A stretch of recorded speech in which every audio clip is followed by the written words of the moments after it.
Well, hello everyone. Welcome back. Glad to see you coming through again. I don't know. Have an interesting one. Probably gonna be a little bit harder of a day than some of the days. I got to thinking about some of the things I've been talking about, and I started seeing a little bit of commonality in the theme of personal self control, personal self management, or self regulation of emotion, and things of these concepts. We've talked a little bit about authenticity, and that kind of plays into this. We've talked a little bit about free will. We'll get into how free will gets into some of this in a moment, or how it at least alters free will, I think.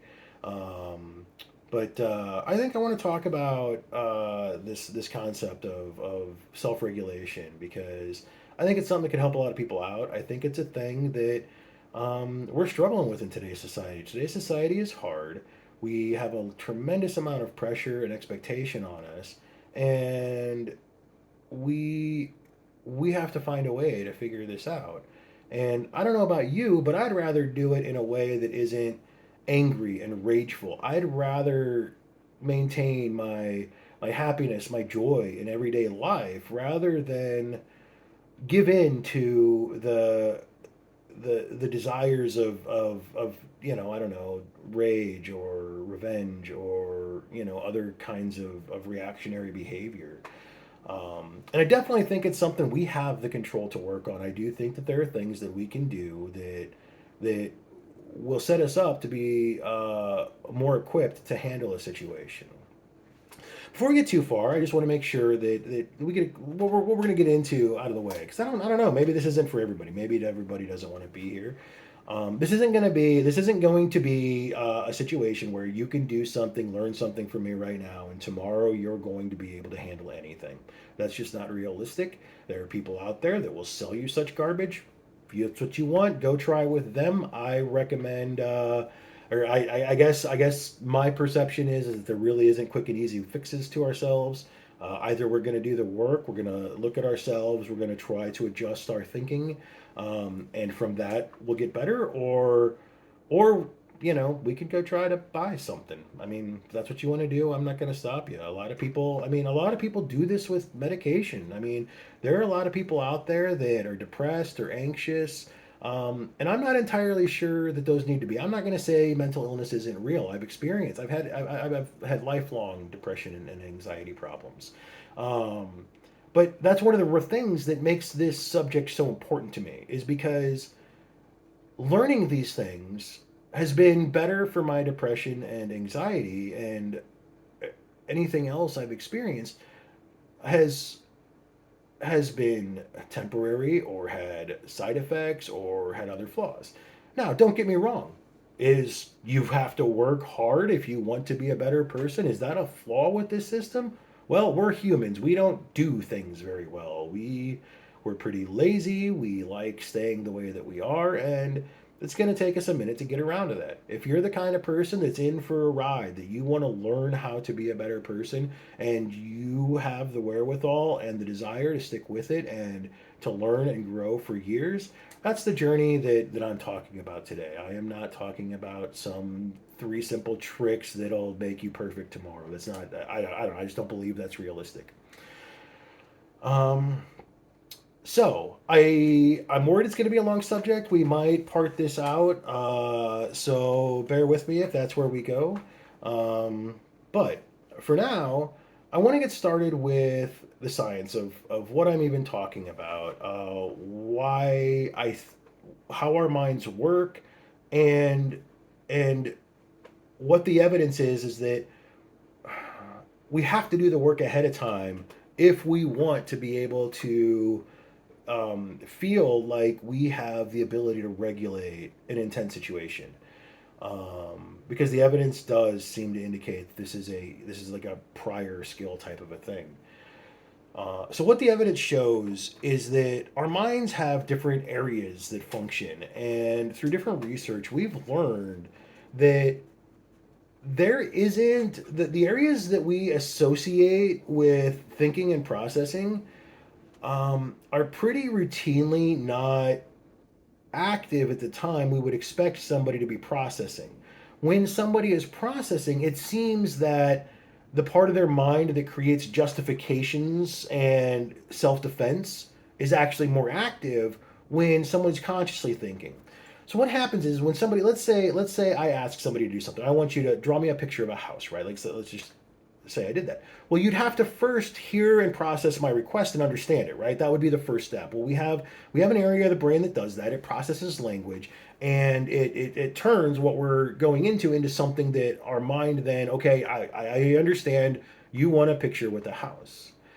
And what's really interesting is before the person really knows what they're doing, they're going to have an idea of their plan of how they're going to draw the house.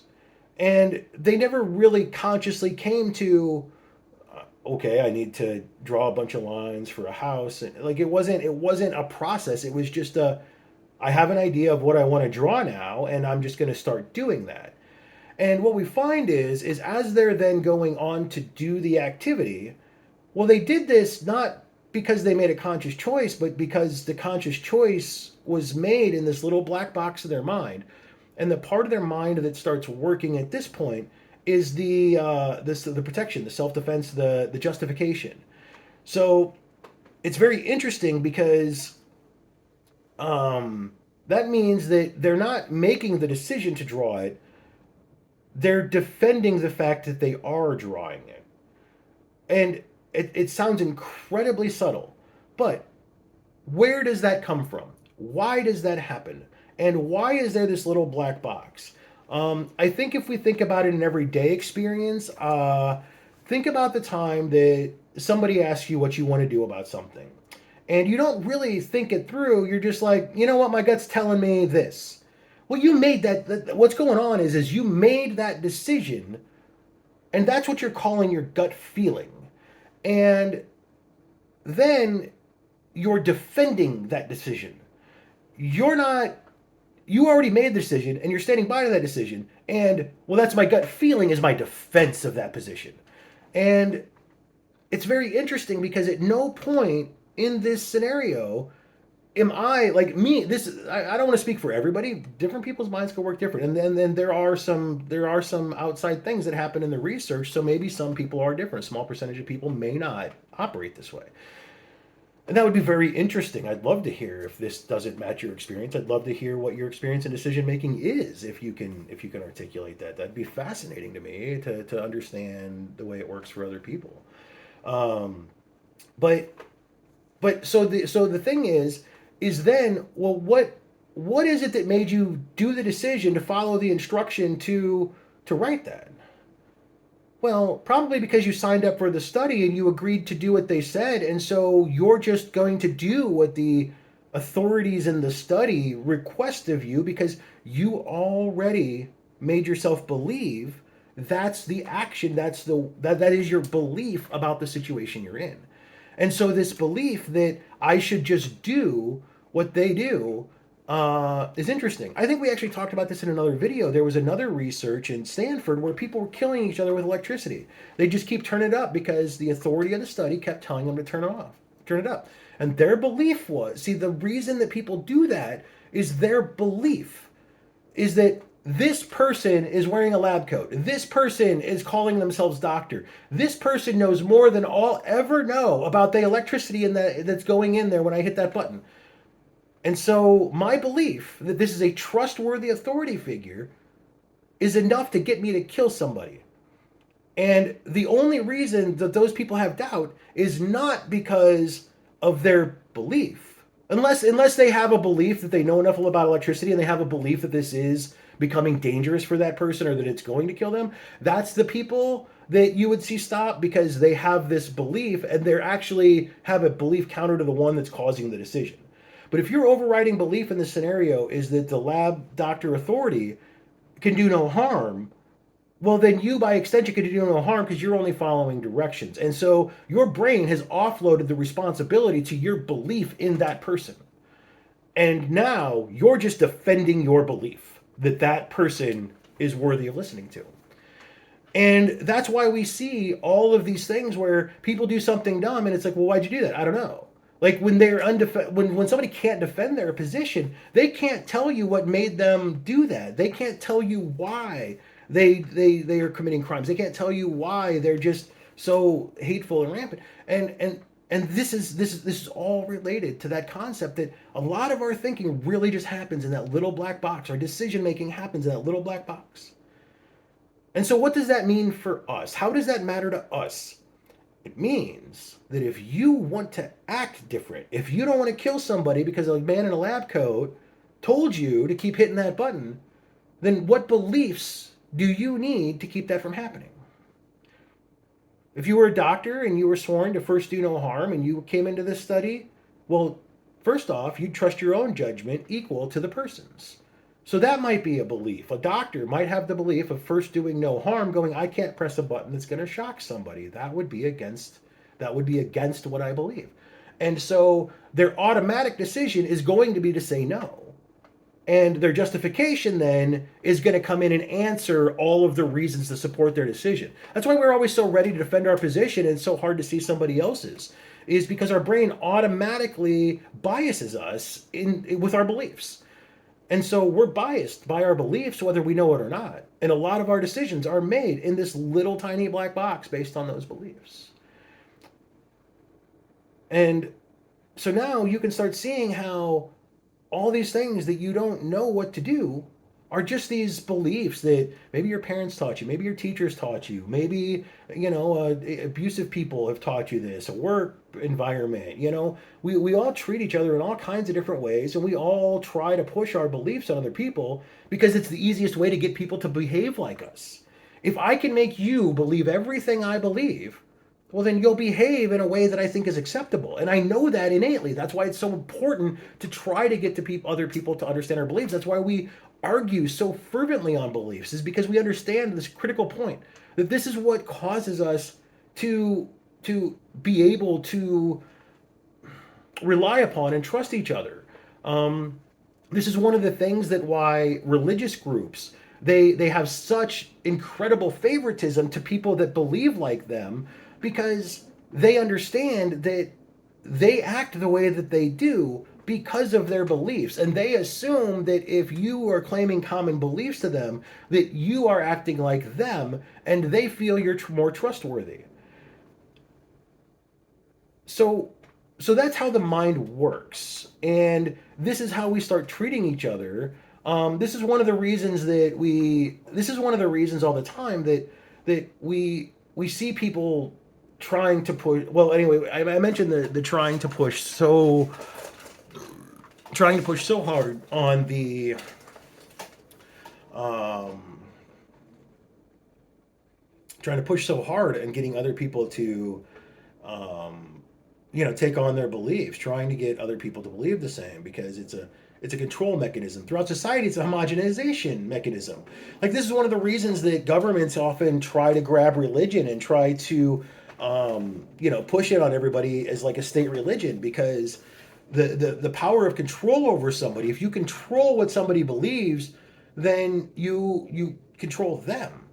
And this is a place where, now, don't hear me wrong. There are sincere, wonderful people out there practicing their religion in healthy ways that aren't harmful to anybody, and they should be allowed to do that under any and all circumstances. What I have a problem with is this militant proselytization of everyone. The idea that, like I've been sexually assaulted by there was a woman one time. She was just trying to give me a track pamphlet. This was in a grocery store, and she was in one of those little chairs, and she grabbed me by the belt in the front, and yeah, she definitely touched my junk, and she put a pamphlet in my pocket. She reached right in front of my front pocket. This like 70-year-old lady doing this to me. If genders were reversed, she's going to prison. Like, it's crazy what she did to me. And people acted like I was being rude to her. When I jumped back, I'm like, hey, I don't want to be touched. I was the bad guy, because I don't know, I was a lot younger than I am now. This may have been 20 years ago. I don't know. How is that okay? Why are we okay? Like, look, Leave me alone. I've had the Jehovah's Witnesses that won't stop waking me up. I just wanna sleep off my hangover on a Sunday morning sometimes. I don't want you knocking on my door at noon. I mean, I haven't had that problem in a long time. I'm actually in a state where they would get in trouble if they came up to my no soliciting sign now. That would be an actual problem for them legally because they can't do that here because I told them not to. Where I come from, not so much. A sign doesn't mean it doesn't apply to. It only applies to businesses in some states or some locations. It wouldn't apply to religious because some apparently think that I would be violating their religious rights by saying "leave me the fuck alone." I don't know. Anyway, we've always got these war of rights, right? Which right's more important? They have the right to their religion. I agree with that. I just think that they should go to their church and not my house to practice it. That's all.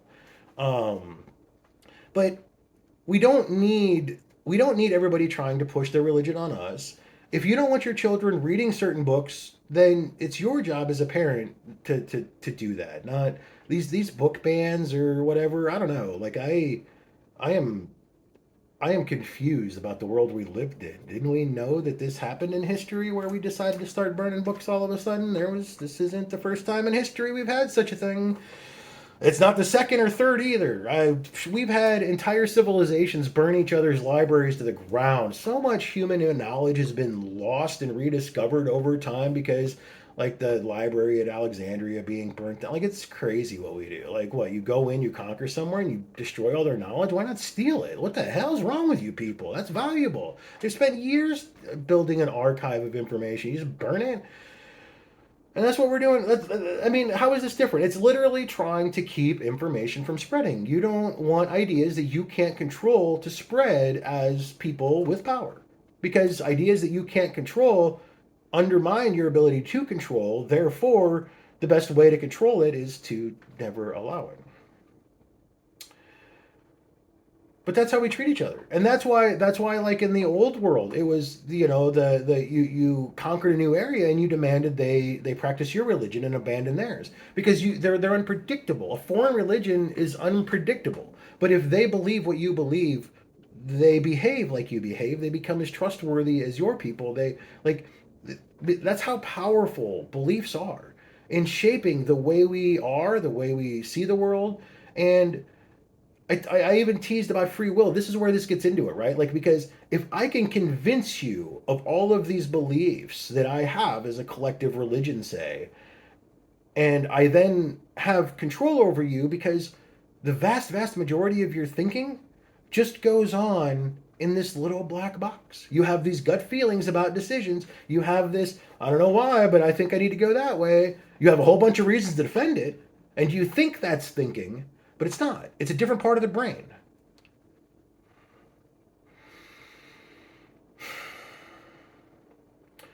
So, what do we do about that?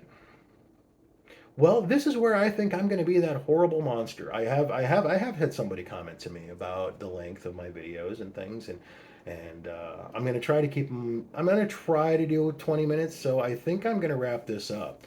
And next time we're going to talk about what we can do about our beliefs, how we can change our beliefs, and see if we can't come up with a plan to actually have the emotional regulation and everything. So this is the problem. This is why we need to approach it from this angle. This is why our minds seem to go more on our beliefs than on our actions or what we want. This is where self-defeating behavior comes from. So it's really important to understand where this is coming from and why our beliefs impact that. So, with that, if you've made it this far, I hope I haven't pissed you off too much by making it a two-parter. I think we can get through in 20 minutes. A lot of good methods for how to work on our beliefs. And we'll do that. So, um, I'll bring this up tomorrow. So, it won't be a long wait. Don't get too mad at me for the part two. I'll get it going. It'll be up tomorrow. And until then, I say just think about it. Maybe even research what I've talked about. Understanding the brain psychology of all of this could be really useful. Um, And if you've made it this far, if you like what you're seeing, go ahead, hit like, subscribe, yada yada yada. Downvote me, give me comments and feedback. I don't know, tell me my hair is awesome. You know, we all love compliments. Whatever it is you need. But anyway, until next time, goodbye.